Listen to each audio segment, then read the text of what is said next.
크리스마스입니다. 예수 탄생을 기념하는 미사와 예배가 성당과 교회에서 잇따라 열립니다. 헐리우드과 다운타운에서는 크리스마스 무료 식사가 제공되고 아이들에게는 장난감 기부 행사도 진행됩니다. 어제 오후부터 정전 피해가 발생했던 노록과 다우니 지역에 오늘 새벽부터 전력 공급이 시작됐습니다. 정전 피해로 약 2만 5천 가구가 깜깜한 크리스마스 이브를 보냈습니다. 세계 곳곳에서 성탄절을 맞아 희망의 메시지가 퍼지고 있습니다. 그러나 가자지구 등 전쟁터에는 포성이 그치지 않았습니다. 9억 7천만 달러의 성탄절 잭팟 당첨금으로 관심이 모였던 메가밀리언은 어제 추첨에서도 당첨자 나오지 않았습니다. 금요일 추첨 당첨금은 11억 5천만 달러로 치솟았습니다. 산타모니카 경찰 당국이 뺑소니 사건 용의자의 사진과 영상을 공개하며 적극적인 제보를 당부하고 있습니다. 트럼프 대통령 당선인은 바이든 대통령이 무더기로 사형수를 감형한 것을 비판하고 강력 범죄자를 상대로 적극적으로 사형을 추구하겠다고 밝혔습니다. 민주당과 공화당이 트럼프 대통령 당선인의 취임을 앞두고 연방 판사 지명권을 비롯한 사법부 주도권을 갖기 위해 서로 다투고 있습니다. 대형 은행들이 연방준비제도의 연례 스트레스 테스트가 투명성이 부족하다며 연준을 상대로 소송을 제기했습니다.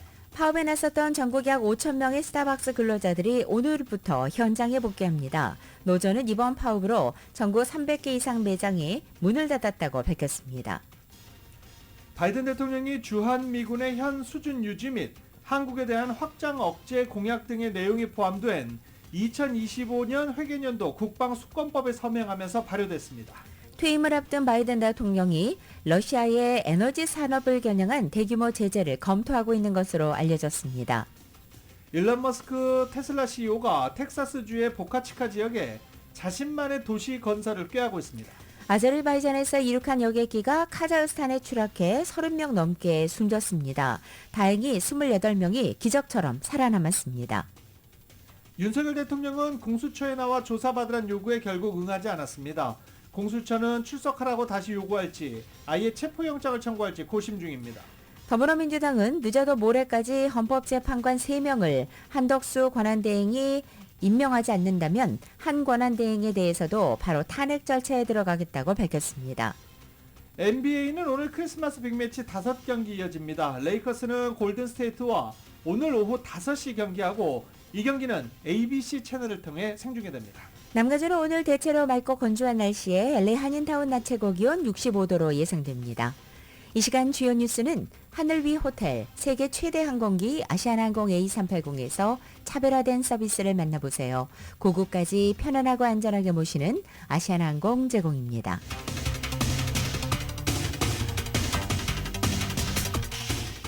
여러분 안녕하십니까? 김윤정입니다. 안녕하십니까? 유지승입니다. 2024년 12월 25일 수요일 라디오 서울 모닝 뉴스 2부입니다. 자, 오늘 크리스마스입니다. 기분 좋은 아침 시작하셨습니까? 크리스마스인 오늘 남가주에서 예수 탄생을 기념하는 미사, 예배 잇따라 열립니다. LA 다운타운의 이 천사들의 모후 대성당에서는 방금 전 오전 8시 미사 시작됐고요. 그리고 오전 10시에 또 크리스마스 미사 이어질 예정입니다. 그리고 낮 12시 30분에는 호세고메즈 대주교가 스페니쉬로 미사를 진행할 예정입니다. 오전 10시와 12시 30분 미사는 대성당 유튜브 채널에서 생중계할 예정입니다. 그리고 교회는 각 교회마다 이 예배 시간이 다 틀리죠. 다니시는 교회 예배 시간 확인하시기 바랍니다. 그리고 헐리우드과 다운타운에서는 무료 크리스마스 점심, 무료 크리스마스 디너 이런 곳에 노숙자와 저소득층을 상대로 한 식사 제공이 이어지고요. 그리고 또 저소득층 자녀들을 위한 토이 드라이브, 아이들에게 장난감을 제공하는 행사도 헐리우드과 다운타운에서 진행됩니다. 세계 곳곳에서도 성탄절을 맞아 아기 예수 탄생을 축하하는 미사와 예배가 열렸습니다. 교황은 용서와 희망의 메시지를 전한 가운데 25일 당일에도 전쟁터에서는 포송이 멈추지 않았습니다. KBS의 보도입니다. 프란치스코 교황이 성 베드로 대성당의 성문을 열어 25년마다 돌아오는 가톨릭 희년의 시작을 알립니다. 희년은 가톨릭 교회에서 신자에게 영적 은혜를 베푸는 성스러운 해입니다.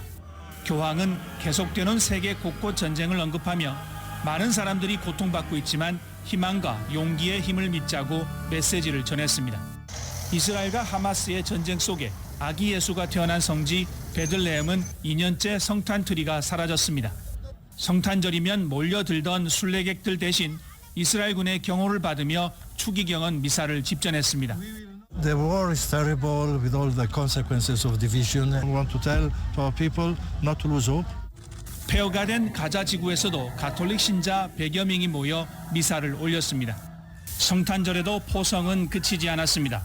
이스라엘군은 오늘 가자 지구를 폭격해 최소 10명이 숨졌다고 현지 언론은 전했습니다. 예멘 후티 반군도 미사일을 발사해 이스라엘 중부 지역에 공습 경보 사이렌이 울렸습니다. 두바이에서 KBS 뉴스 김계영입니다. 어제 노록과 다우니 지역에 거주하는 주민들 크리스마스 이브에 이 대규모 정전 사태라뇨. 네, 엄청난 실망스러운 크리스마스 이브를 어제 노록과 다우니 지역 주민들이 보냈습니다. 그런데 또 크리스마스 이브인데 또 촛불 켜놓고 아이들하고 이렇게 소소하게 앉아서 이야기 나누니까 이것도 나름 의미가 있고 재미가 있다. 이런 긍정적인 주민들의 말이 저의 이 부정적인 마음을 좀 반성하게 만들었습니다. 어제 노록과 다우니 지역에 대규모 정전 사태가 발생해서 깜깜한 크리스마스 이브를 보내야 했습니다. 어제 저녁에 발표된 남가주 에디슨사 측은 약 4만여 가구가 피해를 입고 있다라고 발표를 했는데 오늘 새벽에 다행히 전력이 복구돼서 전력 공급이 시작이 됐습니다. 남가주 에디슨사는 어제 오후 2시쯤 변압기 고장으로 일대 전력 공급이 중단됐고 최대 2만 4천여 가구가 정전 피해를 입었다라고 이렇게 수정 발표를 했습니다. 남가주 에디슨사는 역시 우리들도 당황했다라고 솔직하게 얘기를 했죠. 크리스마스 이브가 얼마나 중요한 날인지 얼마나 힘든 일인지 잘 알고 있다며 신속한 전력 복구를 위해 최선을 다하고 있다라고 했고 오늘 새벽 결국 전력 공급이 재개가 됐습니다. 남가주 에디슨사 사이트는 일단 오늘 새벽 노록과 다우니 지역에서 정전된 가구는 없는 것으로 발표를 했습니다.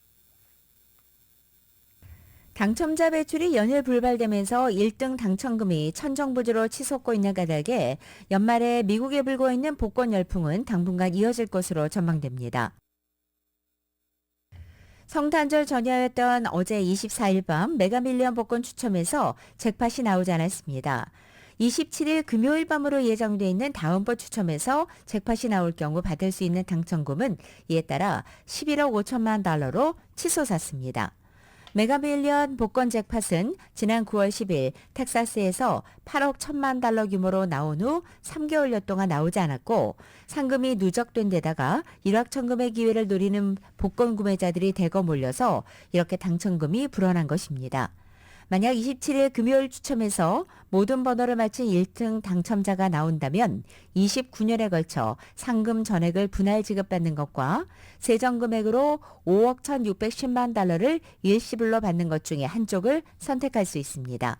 이것은 메가밀리언 복권 역사상 7번째로 큰 액수이고 12월 당첨금으로는 최대입니다.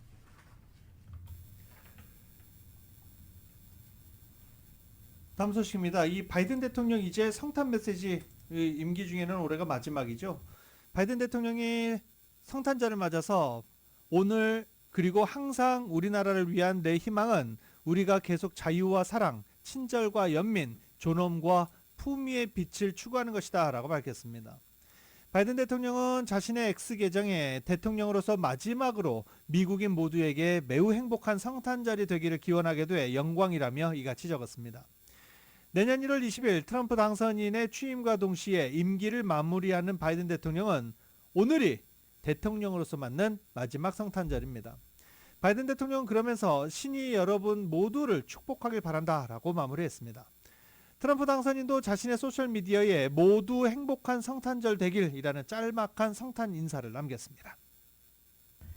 임기를 한 달도 남기지 않은 조 바이든 대통령이 성탄절을 앞두고 법안 50개 무더기로 서명한 것으로 알려졌습니다. 오늘 아침 백악관에 따르면 바이든 대통령이 지난 23일에 서명한 법안 가운데 세계적인 호텔 체인인 힐튼 상속자 그리고 헐리우드 스타 패리스 힐튼이 지지해온 아동학대 방지 법안이 포함되어 있습니다. 해당 법안은 중독 치료 및 재활시설 등에 입소한 미성년자의 건강과 안전, 보호, 치료 등을 연방정부가 감독하도록 하는 내용입니다. 해당 법안은 힐튼이 10대 시절 기숙학교에서 가혹행위에 시달렸다고 토로하면서 이 법안의 통과를 촉구한 것으로 알려져 있습니다. 또 바이든 대통령은 공직 부패 혐의로 유죄 판결을 받은 연방의원의 퇴직금 수령을 금지하는 법안에도 서명했습니다. 이 법안은 한국계로는 처음으로 연방의회 상원에 입성한 앤디 김 상원의원의 전임자인 맘 메넨데스 전 의원이 뇌물수수와 외국 대리인 등록법 위반 등의 혐의로 유죄 판결을 받은 이후 공론화됐고 지난주 초당적 합의로 의회를 통과한 것입니다. 바이든 대통령은 또한 대학 캠퍼스 괴롭힘 방지법에도 서명했습니다. 이 법안은 대학이 캠퍼스 또는 지역경찰 당국에 신고된 괴롭힘 사건을 연례보고서에 공개하고 괴롭힘의 위험성을 교육하도록 규정합니다. 바이든 대통령은 또 흰머리 수리를 미국 국조로 지정하는 법안에도 서명했습니다. 흰머리 수리는 오랫동안 미국의 상징으로 여겨져 왔지만 법을 통해 국조로 공식화되는 것은 이번이 처음입니다. 그동안 스타벅스 닷새 동안 예고했던 파업이 마무리되고 오늘 스타벅스 바리스타들이 매장으로 복귀를 합니다. 스타벅스 측은 닷새간의 파업을 끝나고 오늘 일터로 복귀를 하는데 전국에 5,000명 이상에 달하는 스타벅스 근로자들이 어제까지 파업을 했었습니다. 스타벅스 노조는 크리스마스 이브에 파업에 참여한 매장 수는 모두 300여 개였다라고 발표를 했습니다. 300여 개의 매장이 문을 닫은 것입니다. 노조인 스타벅스 유나이티드 워커에 소속된 바리스타들은 오늘 매장으로 복귀할 예정입니다. 노조 관계자들은 회사의 심각한 경제적 제한을 고려하기 위해 협상 테이블로 돌아갈 준비가 됐다라고 전하기도 했습니다. 노조가 원하는 것, 임금 인상입니다. 캘리포니아 고용시장이 신규 일자리 증가세가 둔화되고 실업자는 증가하는 등 개선되지 않고 있습니다. 전국적으로 상황이 양호한 고용시장과는 정반대로 가고 있어 우려를 사고 있습니다. 다만 교육, 보건과 무역교통, 정보통신 등 일부 업종을 중심으로 고용 창출을 이뤄내면서 고용 증가세를 이끌었습니다. 24일 가주고용개발국인 EDD에 따르면 지난 11월 캘리포니아의 비농업 부문 일자리는 1,811만 5,900개로 전달에 비해 1,100개 증가한 것에 그쳤습니다. 실리콘밸리 정보통신 IT 기업 등에서 해고가 크게 늘었지만 그나마 다른 업종 채용이 이것을 부분적으로나마 만회하면서 일자리 감소의 규모를 줄인 것으로 분석됩니다. 코로나 팬데믹으로 캘리포니아의 실업률은 지난 2020년 4월 무려 16.1%까지 치솟으면서 역대 최고를 기록했고 다시 3분의 1 수준으로 감소했지만은 최근 다시 악화되고 있는 실정입니다. 여전히 높은 인플레이션이 미국인들을 짓누르면서 올해 연말 소비도 양극화 현상에 뚜렷한 것으로 나타났습니다. 크리스마스를 앞두고 중산층이 예년보다 크리스마스 선물 구매비를 20% 줄이고 있다는 조사 결과가 나왔습니다. 전체적으로 미국 경제가 성장을 이어가고 있지만 장기간의 고물가로 중산층이 위기에 빠지면서 1년 중 최대 쇼핑 시즌인 연말까지 허리띠를 졸라매고 있기 때문입니다. 미국 경제 성장, 서민층과 중산층에는 혜택이 돌아가지 않고 있다는 분석입니다. 워싱턴 포스트가 갤럽 조사를 인용해 보도한 내용에 따르면 연평균 가계소득이 10만 달러 미만인 미국인들은 지난해보다 20%가 감소한 839달러를 크리스마스 연말 선물을 구매하는 데 사용할 것으로 조사됐습니다. 반면 연소득이 10만 달러 이상인 미국인들은 지난해보다 6%가 증가한 1,578달러를 지출할 예정입니다. 중산층, 중하위층, 그리고 10만 달러 이상의 고소득층 선물 구매비 차이가 2배네요. 이게 빈부격차가 미국 내에서 이만큼 심각해졌다는 반증입니다.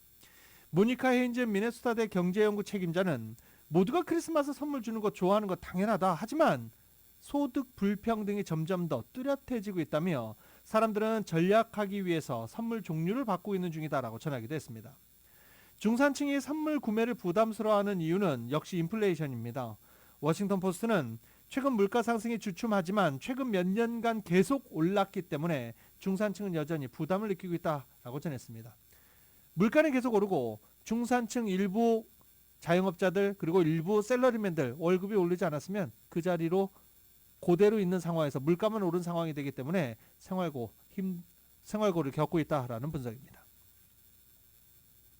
최근 문자 메시지를 이용한 피싱 사기가 기승을 부리고 있는 가운데 이번에는 프리웨이 유료 차선인 패스트트랙 위반을 이유로 금전을 요구하는 피싱 시도가 발생하고 있어 각별한 주의가 요구됩니다.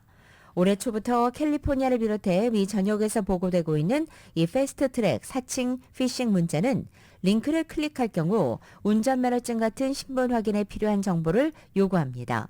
피해자들은 자신이 혹시 실수로 패스트트랙을 이용했을 가능성을 의심하면서 링크를 클릭했다가 개인정보가 노출되는 피해를 입는 것입니다.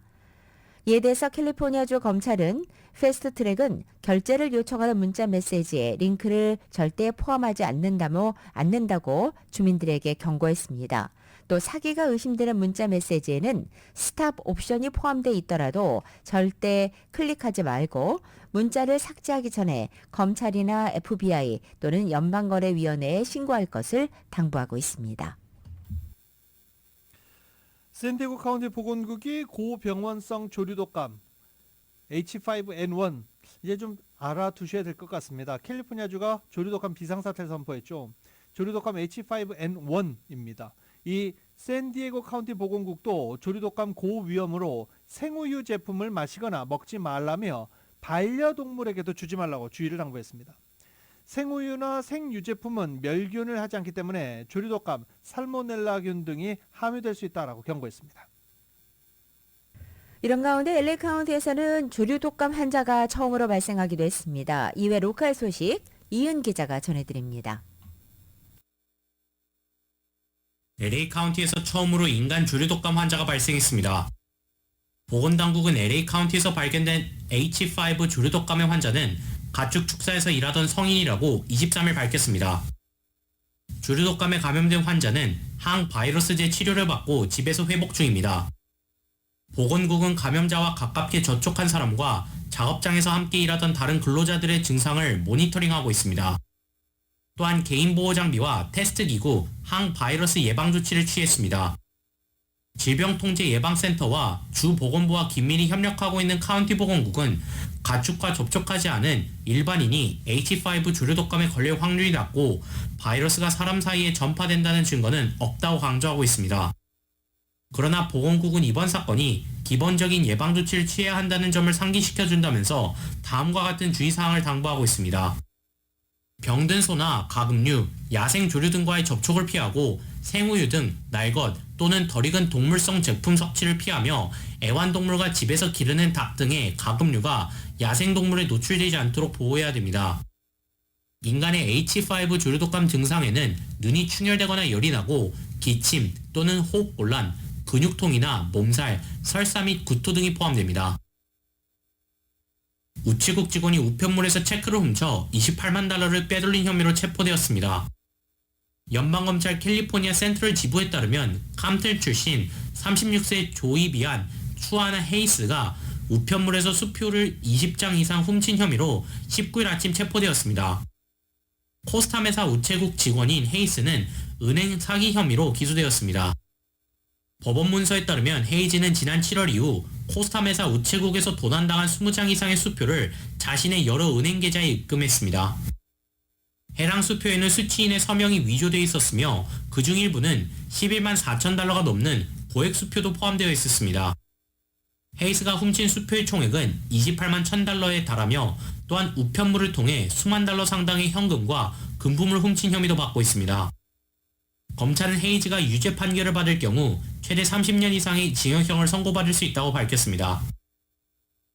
산타모니카 경찰당국이 지난 20일에 발생한 뺑소니 운전 사망 사건의 용의자 신원 정보를 알고 있는 주민들의 신고를 당부했습니다.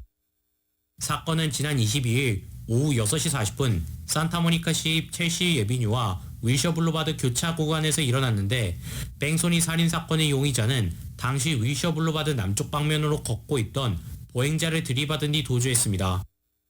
숨진 피해자는 산타모니카에서 거주하고 있는 베트남 전쟁 참전용사로 알려졌고 사건 현장에서 사망했습니다.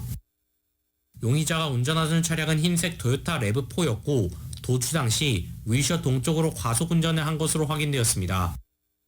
경찰은 24일 사고 당시 CCTV 영상을 공개했는데 영상 속의 용의 차량은 과속 중 피해자를 들이받았습니다.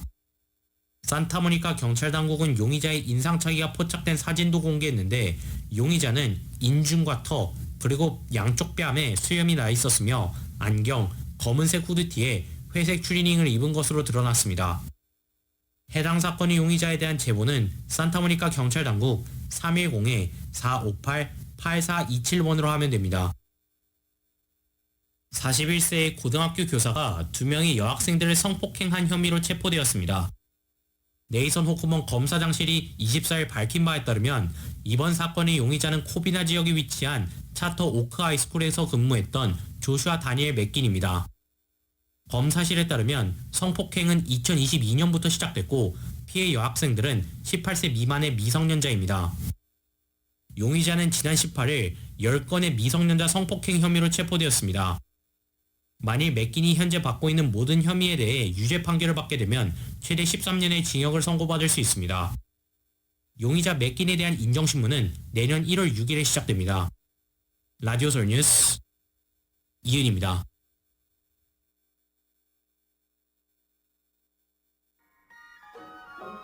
Oh, the weather outside is frightful, but the fire is so delightful. And since we've no place to go, let it snow, let it snow, let it snow. Man, it doesn't show signs. 12월 25일 수요일 남가주의 날씨입니다. 크리스마스 데이인 오늘 남가주 지역 구름 거친 맑은 날씨 보이고 낮 기온도 어제보다 4, 5도가량 높아져서 한결 온화해지겠습니다.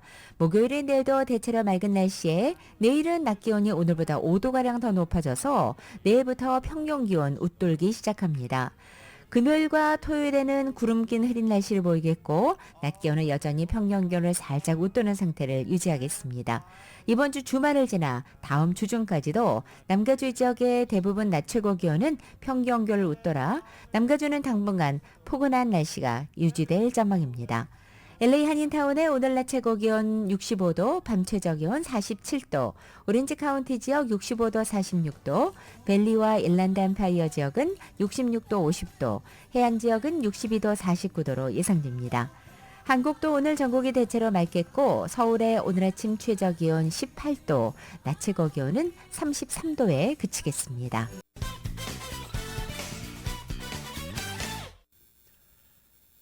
민주당과 공화당이 트럼프 당선인 취임을 앞두고 연방 판사 지명권을 비롯한 사법부 주도권을 두고 다투고 있습니다.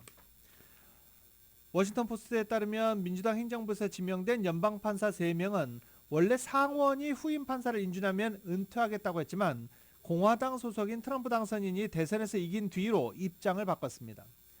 공화당은 판사들이 은퇴하면 내년 1월 20일 취임하는 트럼프 당선인이 공화당 성향 판사를 후임으로 지명하게 한다는 계획이었지만 판사들이 계속 일하겠다라고 하면서 차질이 생긴 것입니다. 연방판사는 종신직이라 큰 잘못을 저질러 탄핵당하거나 건강에 문제가 생기지 않는 한 트럼프 당선인이 이들을 교체할 수 없습니다. 이에 공화당은 입장을 번복한 판사들을 비판하며 은퇴 계획을 밝힌 다른 판사들에게 이처럼 행동할 경우 윤리 문제를 제기하겠다라고 경고한 상태입니다. 이런 가운데 바이든 대통령은 전국 연방 판사직을 신설하는 이른바 판사법 거부권을 행사하기도 했습니다. 이 법안은 판사 부족에 따른 재판 지연 등의 문제를 해소하기 위해 2035년까지 전국의 연방 판사 66개를 순차적으로 신설하는 내용입니다. 발효됐을 경우 트럼프 당선인이 66명 중 25명을 지명하게 될 것으로 예상됐습니다. 원래 양당의 지지를 받아 지난 여름 만장일치로 상원을 통과했지만 하원에서는 공화당이 법안 처리에 반대했다가 트럼프 당선인 대선 승리 이후 또 마음을 바꿨습니다. 트럼프 당선인의 최근 언론 상대 소송이 미국 언론사회에서 논쟁을 부르고 있습니다. 트럼프 당선인은 지난달 대선 직전 공화당 우세 지역인 아이오와주의 여론 동향을 잘못 짚은 지역 유력지인 디모인 레지스터를 상대로 지난 16일 민사소송을 제기했습니다. 이 매체는 대선 11월 5일 직전 아이오와에서 민주당 카말라 해리스 후보가 47%의 지지율로 트럼프 당선인 44%의 오차범위 안에서 역전했다고 보도한 바 있습니다. 결국 13%포인트 이상 차이로 아이오와에서 낙승한 트럼프 당선인은 디모인 레지스터와 그 모 회사 또 해당 여론조사를 수행한 베테랑 언론이 JN 셀저를 상대로 소송을 제기한 것입니다. 소장에 따르면 트럼프 측은 오류로 드러난 여론조사 결과에 의도가 개입됐다면서 신문이 일종의 선거 개입을 했다는 주장을 펴고 있습니다. 잘못된 조사 결과 때문에 낙승할 지역에 선거 자금을 더 투입하게 됐고 유권자들도 속았다면서 배상을 요구한 것입니다. 특히 트럼프 측은 소비자를 상대로 한 사기 행위를 금지한 주 법조문을 인용했습니다. 아울러 트럼프 당선인은 대선 경쟁자였던 해리스 부통령과의 인터뷰를 문제 삼으면서 CBS 뉴스에 100억 달러 거액의 소송을 대선 직전에 제기했습니다. CBS가 인터뷰 내용을 트럼프 측에 불리하게끔 편집했다는 주장이었고 디모인 레지스터에 대한 것과 유사한 법조문을 동원했습니다. 소송 과정에서 트럼프 당선인에게 사실상의 백기투항을 하는 언론사도 나왔습니다. 트럼프 당선인으로부터 명예훼손 소송을 당한 지상파 방송 ABC는 최근 트럼프 측이 제기한 소송을 종결하는 조건으로 1,500만 달러의 합의금을 지불하기로 결정했습니다. 트럼프 당선인의 28년 전 성추행 혐의 사건을 ABC 앵커인 조지 스테파노 펠러스가 강간으로 표현함에 따라서 명예를 훼손당했다며 제기한 소송이었는데 결국 방송사가 합의금을 지불키로 하는 동시에 유감을 표명하는 사과문도 냈습니다. 트럼프 당선인의 내년 1월 취임을 앞두고 주한미군의 현 수준 유지 및 한국에 대한 확장 억제 공약 등의 내용이 담긴 2025년 회계년도 국방수권법이 발효됐습니다. 백악관은 바이든 대통령이 상하원을 통과한 8,952억 달러 규모의 국방수권법안에 서명했다며 이같이 밝혔습니다. 2025 회계년도에 적용되는 이번 국방수권법은 한국과 관련해 한국에 배치된 약 28,500명의 미군 병력 유지, 상호 국방산업 기반 강화, 미군의 모든 방위 능력을 활용한 확장 억제 공약 재확인 등의 내용이 포함되어 있습니다. 또 한국에 대한 미군 확장 억제 공약을 강화하기 위한 계획, 한미일 3국 간의 국방협력 진전 방안 등을 각각 보고할 것도 국방부에 주문했습니다. 다만 주한미군 규모와 관련한 이번 국방수권법 조문에 법적 강제성은 없습니다. 퇴임을 앞둔 조 바이든 대통령이 우크라이나를 침략한 러시아의 에너지 산업을 겨냥한 대규모 제재를 검토하고 있다고 워싱턴 포스트가 보도했습니다. 바이든 행정부는 러시아산 원유를 비서방 국가에 운송하는 선박과 여태까지 제재 대상에 포함하지 않은 러시아 원유 수출업자들을 표적으로 삼을 계획입니다. 러시아의 에너지 수출에 필요한 금융거래를 처리할 수 있게 허가받은 은행들의 허가를 취소하는 방안도 포함됩니다. 바이든 행정부는 지난 2년 반 동안 다양한 방법으로 러시아를 압박했지만 러시아의 에너지 수출을 강하게 옥죄는 것은 주저했습니다. 미국 소비자가 구입하는 휘발유 등 국제 에너지 가격이 급등할 가능성이 두려웠기 때문입니다. 그러나 그동안 인플레이션이 많이 완화됐고 미국 대선도 트럼프 당선인의 승리로 끝났기 때문에 이 제재가 미국 국내 경제에 미칠 영향을 걱정할 필요가 감소하는 등 바이든 대통령의 정치적인 셈법이 달라졌다고 워싱턴 포스트는 설명했습니다. 첨단 반도체 제품과 장비에 중국 수출을 규제해온 미국이 이번에는 미국으로 수출되는 중국산 반도체에 대한 불공정 무역행위 조사에 착수했습니다. 제재 여부는 다음 달 들어서는 트럼프 행정부에서 결정하게 되는데 중국은 잘못된 처사라며 반발하고 있습니다. KBS입니다. 미국의 무역대표부 USTR이 자동차와 가전제품 등에 사용되는 중국산 범용 반도체에 대해 불공정 무역행위 조사에 착수했습니다. 미 무역대표부는 자료를 내고 중국이 반도체 시장을 지배하기 위해 반경쟁적이고 비시장적인 수단을 동원하고 있다는 증거가 있다고 밝혔습니다. 정부 보조금으로 생산 능력을 늘리고 가격을 낮춰 시장 지배력을 높이고 있다는 뜻입니다. 뉴욕타임스는 중국산이 미국산보다 최소 30% 이상 싸고 심지어 생산 원가보다 가격이 낮은 경우도 있다고 보도했습니다. 이럴 경우 미국의 범용 반도체 생산 능력이 줄어 나중엔 중국의 위협에 시달릴 수 있다는 게 미국의 우려입니다. 미 상무부는 반도체를 쓰는 미국 제품의 3분의 2에 중국산이 들어가 있다고 밝힌 바 있습니다. 무역대표부의 이번 조사는 중국산 범용 반도체가 방위, 항공우주, 통신, 전력망 등 미국의 핵심 산업에 어떻게 이용되는지도 살펴보게 됩니다. We have to be eyes wide open about the threat from China and work together. So your businesses are strong and lead the world, but also so our national security is protected. 미국은 이미 지난 1월부터 중국산 반도체에 50%의 관세를 부과해 왔습니다. 중국은 이에 대해 미국도 자국산에 보조금을 주고 있다며 모든 필요한 수단을 동원해 이익을 지키겠다고 밝혔습니다. 미 무역대표부의 이번 조사는 수개월이 걸리는 만큼 중국에 어떤 제재를 가하게 될지는 다음 달에 출범하는 트럼프 행정부의 손에 달렸습니다. 뉴욕에서 KBS 뉴스 박일중입니다. 고열로 입원했던 빌 클린턴 전 대통령이 24일 퇴원했습니다. 에인절 우레나 클린턴 전 대통령 부비서실장은 이날 X에 올린 글에서 클린턴 전 대통령은 독감 치료를 받은 뒤 오늘 아침 퇴원했다라고 밝힌 것입니다. 앞서 클린턴 전 대통령은 전날 오후 고열에 따른 검사와 관찰을 위해서 워싱턴 DC에 있는 메드스타 조지타운 대병원에 입원했습니다.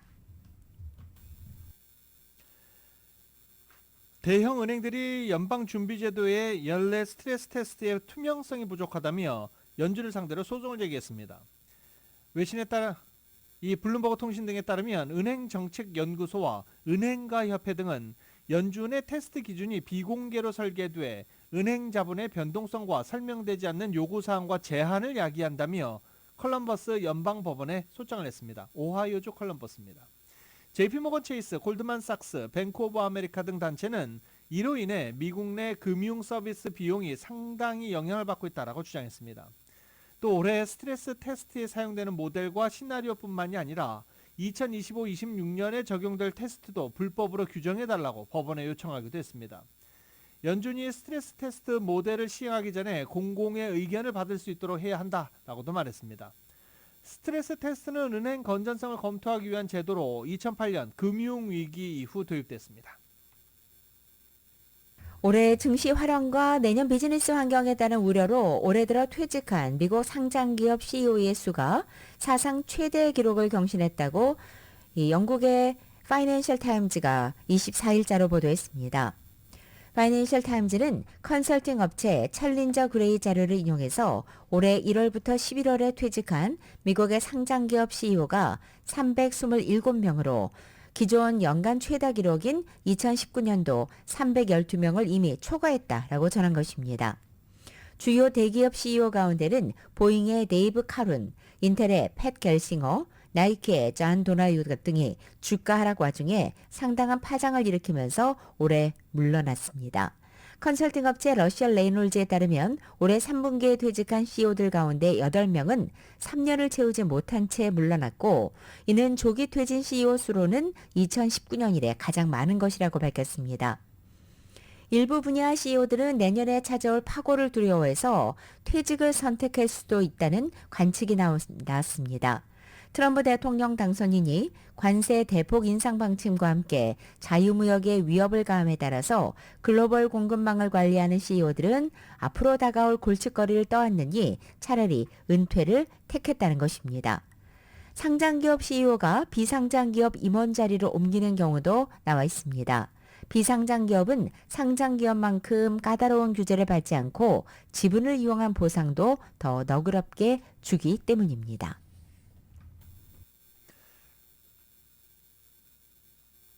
트럼프 대선 승리를 견인하면서 단숨에 실세로 부상한 일론 머스크 테슬라 CEO가 보수의 아성 텍사스주에 자신만의 도시 건설을 꾀하고 있습니다.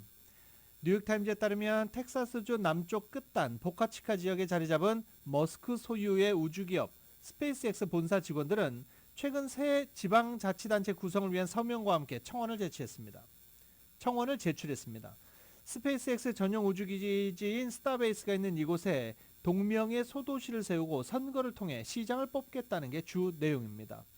이 도시는 어린이 100명 포함해 500명 안팎으로 성인은 대부분 스페이스X 직원들입니다. 이 지역을 관할하는 카메론 카운티 법원에 제출된 청원서에는 스페이스X의 보안 담당자 군나름 1번이 시장 후보로 선거에 출마할 것이라는 내용도 포함되어 있습니다. 자신만의 기업 도시를 건설하는 것에 어떤 실익이 있는지는 명확치 않지만 머스크는 이미 수년 전부터 스타베이스를 스타베이스 C로 만들고 싶다는 입장을 피력해 왔었습니다. 도시를 만들기 위해서는 일정 수가 넘는 주민이 있어야 하기에 당시에는 구체적인 움직임이 이어지지 않았었습니다. 하지만 지금 요건이 충족된 것으로 보입니다. 일론 머스크가 이끄는 미국의 전기차 업체 테슬라 주가가 24일 7% 넘게 급등했습니다. 어제 뉴욕 증시에서 테슬라는 전날보다 7.35%가 오른 462.25달러에 마감한 것입니다. 앞서 테슬라 주가는 지난 17일까지 4월 연속 사상 최고치를 경신하며 479달러 86센트에 마감한 뒤 18일 장중에는 488달러 54센트까지 올라 신고가를 기록했지만 같은 날 연준의 기준금리 인하 속도 조절 방침이 나온 뒤 급락했습니다. 이 트럼프 당선인의 선거운동을 전폭적으로 지원한 머스크가 트럼프의 최측근으로 부상하면서 테슬라의 자율주행이나 로봇 등의 첨단 기술 사업에 관한 규제가 대폭 완화해서 회사의 수익 성장을 앞당길 것이라는 투자자들의 기대감이 작용한 것으로 보입니다. 라디오 서울 모닝뉴스 함께하고 계십니다.